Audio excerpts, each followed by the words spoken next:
all over the world there are various places of identification. In our country, for instance, some people even say we have two really. There is NIM, which is the National Identity Number. There is the one that the banks are using, BVN. In other countries of the world, what you need is just your telephone number. And your telephone number will be your bank account number, it will be your NIM. And once your telephone number is fed into any system, everything about you comes out instantly. I'm giving this as a background so that we all have, a clear appreciation of where we are going as an organization. The country, I must let you know, depend on NIMC and agencies like this to be able to leapfrog some of the challenges that we face as a nation.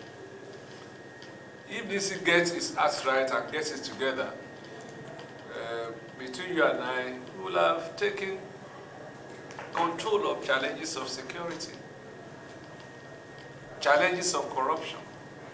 So I want you therefore to all appreciate that you are in a very strong position in history. But having said that to you, I must also let you know that organizations like this are not without challenges. Many of those challenges can be internal. And I also want to say to you ahead that, like elders usually say, a house divided against itself cannot stand. And I at least want you to understand and appreciate that part of what is important is that you must create ways and means of working together. This can happen if we all appreciate that, yes, we may have personal interests. Yes, in a country and a group like this, there will be group interest. But there is one overriding interest, which will be primary for all of us. That is a national interest. And I have no doubt in my mind that if we agree on national interest, group interest will be covered. And without you knowing it, your personal interest will also be protected. What has usually destroyed organizations is that people place personal interest and group interest over and above national interest. And so part of what I'm going to say to you by way of opening remarks is that what we have to do is very, very important that national interests play a pivotal role. And I want to say this to you, especially the DG and all your members, that national interest must be of primary concern to you. Let me say this to you without any equivocation. Once national interest is what you are doing, nothing can shake you. But once it is personal interest or group interest, you are compromising your capacity to perform. So the totality of what I'm talking to you about today is that national interest is much more important than any other interest. And I hope that this simple message is very clear. As you are probably aware, our own responsibility is oversight. And we are like the class monitor. You have responsibility to do your work, but when there are challenges or there are complaints from many quarters, especially if such complaints are reduced to writing, we have a responsibility constitutionally to find out what is happening.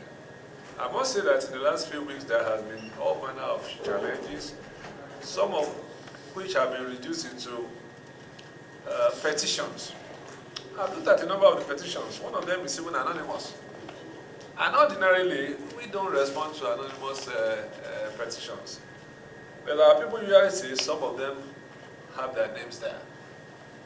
And people usually say there is no smoke without fire. So what we want to do today is to have an interaction. It's an executive interaction with those of you who are from NIMC to tell us what exactly the problem is and to tell us if there are ways and means in which this committee can be of assistance.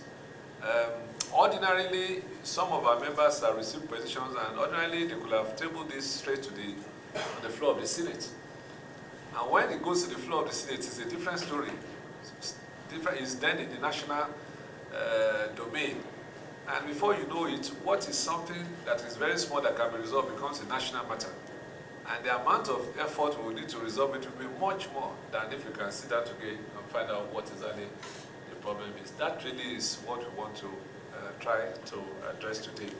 And I have no doubt in my mind that we will be able to do this through what we can call the brief from the Director General.